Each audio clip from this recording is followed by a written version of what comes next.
Good morning, everyone. This is a fourth lecture of chapter Biotechnology, Principles and Processes. In previous lecture, we had studied about restriction endonucleases.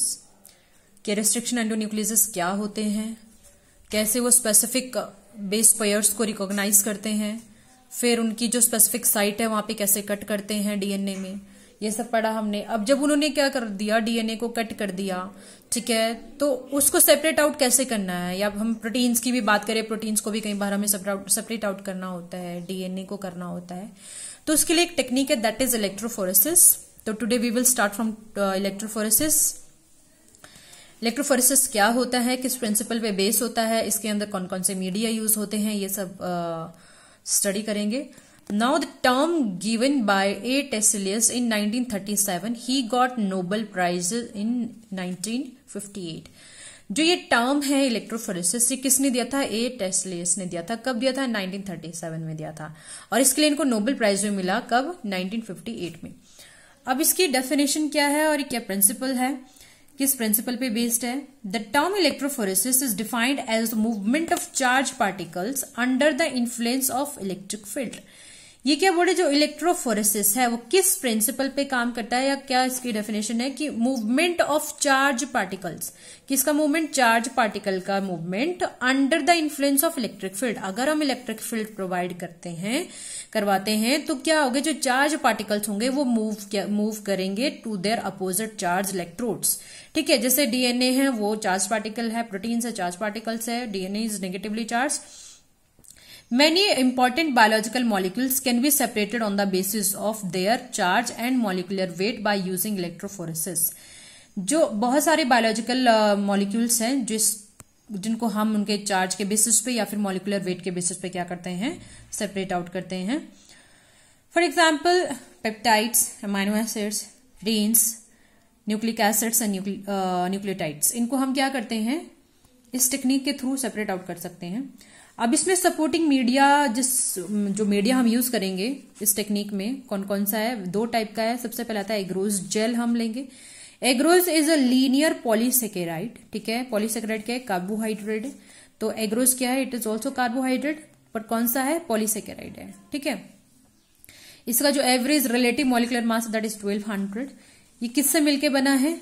एग्रोबायोज से मिलके बना है। ठीक है, जो एग्रोज jail है किससे मिलके बना है? एग्रोबायोज से बना है, रिपीटिंग यूनिट ऑफ एग्रोबायोज। अब एग्रोबायोज किससे मिलके बना है? Agarobiose comprises alternating unit of galactose and 3,6N hydrogalactose. जो एग्रोबायोज है किससे मिलके बना है? गैलेक्टोज एंड 3,6N हाइड्रोगैलेक्टोज से मिलके बना है। ठीक है, एग्रोबायोज और एग्रोबायोज से मिलके कौन बना है? एग्रोज। Agarose is one of the component of the agar that is a mixture of polysaccharides isolated from certain seaweeds. जो एग्रोज है किसका टाइप है? ये एगार का। ठीक है, जो किससे आइसोलेट किया जाता है? सीवीड से आइसोलेट किया जाता है। एग्रोज is usually used eight concentration of between 1% and 3%। एग्रोज जो है वो मेनली हम इसके जो परसेंटेज है कितना रखते हैं? 1% और 3% के बीच में रखते हैं, मतलब 1% लेंगे या फिर 3% लेंगे। Agarose gel are use for the electrophoresis of both peptides, proteins and nucleic acid. ठीक है, दोनों के लिए ही ये यूज किया जाता है। प्रोटीन्स हो या फिर न्यूक्लिक एसिड हो, मतलब डीएनए और आरएनए हो, उनको सेपरेट आउट करने के लिए ये यूज किया जाता है। The pore size of 1% agarose gel are larger relative to the size of proteins. ठीक है, जो 1% अगर हम एग्रोजेल बनाते हैं तो उसका पोर साइज जो है वो इतना उसका जो पोर साइज है एनफ होता है, जिस मतलब इसके थ्रू क्या हो सकता है? प्रोटीन्स और डीएनए इजिली पास आउट हो सकते हैं। ठीक है, अगर हम 1% एग्रोज जेल मीडिया बनाते हैं तो। Agarose gels are therefore use in technique such as immunoelectrophoresis और flat bed electrophoresis isoelectric focusing. ठीक है, इसमें भी हम क्या करते हैं? एग्रोज जेल यूज करते हैं इस टेक्निक में भी। और इस टेक्निक में क्या होता है? हम प्रोटीन्स को सेपरेट आउट करते हैं on the basis of there native charge के बेसिस पे। प्रोटीन के नेटिव चार्ज के बेसिस पे हम क्या करते हैं? इस टेक्निक में प्रोटीन्स को सेपरेट आउट करते हैं। ठीक है, और इसमें मीडिया कौन सा यूज होगा? एग्रोज यूज होगा। It is also use for the preparation of larger molecule such as DNA separation, it is also used for the separation of larger molecules such as DNA or RNA because the pore size in the gel are still larger enough for DNA और RNA molecule to pass through the gel. क्योंकि हम क्या करते हैं कि इसमें क्या होता है, जो लार्जर मॉलिक्यूल है, बायोमॉलिक्यूल्स जैसे डीएनए और आरएनए है, इनको भी हम क्या कर सकते हैं, इस टेक्निक, इस जेल के थ्रू, इस एगार के थ्रू, एग्रो जेल के थ्रू इजिली क्या कर सकते हैं, हम सेपरेट आउट कर सकते हैं। मतलब इसमें इतने पोर्ट्स होते हैं कि जिसके थ्रू ये भी पास आउट हो सके। नेक्स्ट आता है पेज, दैट इज पॉलीएक्रिलेमाइड जेल। अभी पढ़ा हमने एग्रोज जेल। नेक्स्ट आता है पेज, दैट इज पेज मतलब पॉलीएक्रिलेमाइड जेल। ये दो टाइप का होता है, that is SDS page, sodium dodecyl sulphate. दूसरा है नेटिव पेज। हम सिर्फ क्या पढ़ेंगे, सोडियम डोडेसाइल सल्फेट वाला, क्योंकि यही आपके सिलेबस में है। एसडीएस पेज क्या होता है, सोडियम डोडेसाइल सल्फेट। इसमें क्या होता है, sodium डोडेसाइल sulfate polyacrylamide gel electrophoresis is the most widely used method for analyzing proteins mixture qualitatively। ठीक है, ये मेनली हम किसके लिए यूज कर रहे हैं, प्रोटीन्स के लिए यूज कर रहे हैं। This method is mainly use for the separation of proteins. It is based on the separation of proteins according to their size. किसके बेसिस पे, उनके साइज के बेसिस पे। It can also be use to determine the relative molecular mass of the protein. दूसरा हम इसको किसके लिए यूज कर सकते हैं, प्रोटीन का मॉलिकुलर मास डिटरमाइन करने के लिए भी हम इस टेक्निक को यूज कर सकते हैं। अब सोडियम डोडेसाइल सल्फेट जो है, इसका केमिकल फॉर्मूला ये वाला है। ठीक है, this is chemical formula of sodium dodecyl sulphate is an anionic detergent. This is very important. कई बार आता है कि सोडियम डोडेसाइल सल्फेट क्या है, it is an anionic detergent.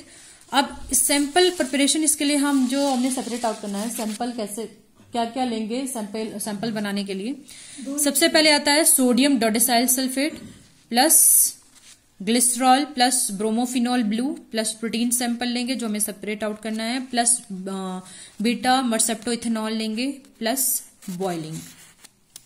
अब करेंगे कैसे, देखो process. Sample to be run on SDS page are firstly boiled. जिस सैंपल को हमने एसडीएस पेज से सेपरेट आउट करना, उसको पहले बॉईल करेंगे 5 मिनट के लिए इन सैंपल बफर कंटेनिंग, जिसमें क्या प्रेजेंट होगा, बीटा मर्सेप्टो इथेनॉल और एसडीएस होगा। ठीक है, मतलब हमने sample plus beta mercaptoethanol plus sodium dodecyl sulphate लिया और उसको 5 मिनट तक हमने क्या कर दिया, बॉईल किया। The mercepto ethanol reduces the any disulfide bridge present that are holding together the protein tertiary structures। Beta mercaptoethanol का क्या फंक्शन है, ये क्या करेगा, रिड्यूस करेगा जो डाइसल्फाइड बॉन्ड प्रेजेंट है किसके बीच में, प्रोटीन्स के बीच में, उसका जो टर्शियरी स्ट्रक्चर है उसको क्या करेगा, ब्रेक करेगा। फिर क्या करेगा, sodium dodecyl sulphates bind strongly to and denature the protein. अब ये क्या करेगा, बाइंड कर जाएगा प्रोटीन के साथ सोडियम डोडेसाइल सल्फेट और इसको डीनेचर कर देगा प्रोटीन्स को अच्छे से। Each proteins in the mixture is therefore fully denatured. अब क्या हो गया, जो मिक्सचर में प्रोटीन्स जो हमने सैंपल लिया था वो क्या हो गया, अच्छे से डीनेचर्ड हो गई है by the treatment and open up into a rod shape. ठीक है, और क्या जाएगा, रॉड शेप्ड बन जाएगी, जो प्रोटीन है रॉड शेप की तरह हो जाएगी। Structures with a series of negatively charge SDS molecule along polypeptide chains. ठीक है, इसके साथ क्या अटैच्ड होगा, सोडियम डोडेसाइल सल्फेट भी प्रेजेंट रहेगा जो नेगेटिवली चार्ज है। 1 sodium dodecyl sulphate molecules bind for every 2 amino acid residue. ठीक है, हर 2 अमाइनो एसिड से 1 सोडियम डोडेसाइल मॉलिक्यूल्स बाइंड करेगा। The original native charge on the molecule is therefore completely swamped by the negative charge of sodium dodecyl sulfate। तो क्या बोले कि जो ओरिजिनल चार्ज था प्रोटीन के ऊपर वो किस में कन्वर्ट हो जाएगा, नेगेटिवली चार्ज, क्योंकि जो सोडियम डोडेसाइल सल्फेट है उसकी वजह से क्या आ रहा है, उस पर नेगेटिव चार्ज आ रहा है। The sample buffer also contains an ionizable tracking dye usually bromophenol blue. ठीक है, हम इसमें क्या करेंगे, क्योंकि हमें अपने सैंपल को देखना भी तो है, उसको पता कैसे चलेगा, तो वो किससे पता चलेगा, डाई से पता चलेगा। कौन से डाई हम इसमें लेंगे, ब्रोमोफिनोल ब्लू लेंगे। That allow the electrophoretic run to be monitored, जिसके थ्रू हम क्या करेंगे, मॉनिटर्ड कर सकेंगे, जिसके थ्रू हम देख सकेंगे कि हमारा सैंपल कहाँ रन कर रहा है। फिर आते इसमें सुक्रोज और glycerol which give the sample solution density that thus allowing the sample to settle easily. ठीक है, सुक्रोज और ग्लिसरॉल कुछ भी हमने इन दोनों में से एक लिया है, ये क्या करेंगे, ये क्या प्रोवाइड करेंगे डेंसिटी, जिससे क्या हो, सैंपल इजिली सेटल डाउन हो जाए। Once the sample are all loaded a current is pass to the gel. अब जब हमने क्या कर दिया, जो जेल हमने बनाया था उसमें हमने क्या कर दिया, सैंपल ऐड कर दिया। ठीक है, जब हमने सैंपल ऐड कर दिया, जैसे हमने एग्रोज जेल बनाया तो उसमें हमने सैंपल को ऐड कर दिया। ठीक है, small proteins are able to move rapidly through gel where as a larger one stay at top. ठीक है, जो स्मॉल प्रोटीन्स है वो तो जल्दी मूव कर जाएगी पोर्स के थ्रू, और जो बड़ी प्रोटीन्स हैं लार्जर साइज की हैं वो टॉप पे रहेगी, वो धीरे धीरे मूव करेगी। Isoelectric focusing is the method of separating proteins according to their isoelectric point is called isoelectric focusing। ठीक है, तो ये कौन सा मेथड है जहां पे हम क्या करें, प्रोटीन्स को उनके आइसोइलेक्ट्रिक पॉइंट के बेसिस पे सेपरेट आउट कर रहे हैं। आइसोइलेक्ट्रिक पॉइंट क्या होता है, वो पीएच होती है जहां पे जो प्रोटीन का चार्ज है वो 0 हो जाता है, उसको हम क्या बोलते हैं, आइसोइलेक्ट्रिक पॉइंट बोलते हैं। ठीक है, तो ये आपने याद रखना, ये एग्जाम में पूछते हैं, बहुत बार आ गया है, what is isoelectric focusing, isoelectric point क्या होता है। तो आइसोइलेक्ट्रिक फोकसिंग क्या हुआ, जिस मेथड में हम प्रोटीन्स को क्या करते हैं, सेपरेट आउट करते हैं on the basis of there isoelectric point. और आइसोइलेक्ट्रिक पॉइंट क्या हुआ, आइसोइलेक्ट्रिक पॉइंट वो है वो पीएच जहां पे प्रोटीन का जो चार्ज है वो 0 हो जाता है ऑफ, तो isoelectric point of a protein is the pH at which its net charge is 0। ठीक है, उसको बोलेंगे isoelectric point. The protein have been separated in horizontal direction on the basis of isoelectric point and in perpendicular directions on the basis of mass. तो क्या बोल रहे हैं कि प्रोटीन जो है वो कैसे सेपरेट आउट होगी, in a horizontal direction on the basis of their electric isoelectric point. मतलब जहां पे क्या होगा, उनका जो जिस पीएच पे आके उनका जो चार्ज है वो 0 हो रहा, वहां पे वो रुक जाएगी। ठीक है, वहां से, तो वहां से हम क्या करेंगे, उसको सेपरेट आउट कर लेंगे। तो अलग अलग मॉलिक्यूलर बेसिस, मतलब प्रोटीन का जो है वो डिपेंड करता है कहाँ पे उनका आइसोइलेक्ट्रिक पॉइंट जो है वो आ रहा है, मतलब उनका जो पीएच है वो 0 हो रहा है, आइसोइलेक्ट्रिक पॉइंट 0 हो रहा है जिस पीएच पे, वहां पे क्या हो जाएगी, वो स्टॉप हो जाएगी। ठीक है, इस तरह हम क्या करेंगे, वहां से प्रोटीन को सेपरेट आउट करेंगे।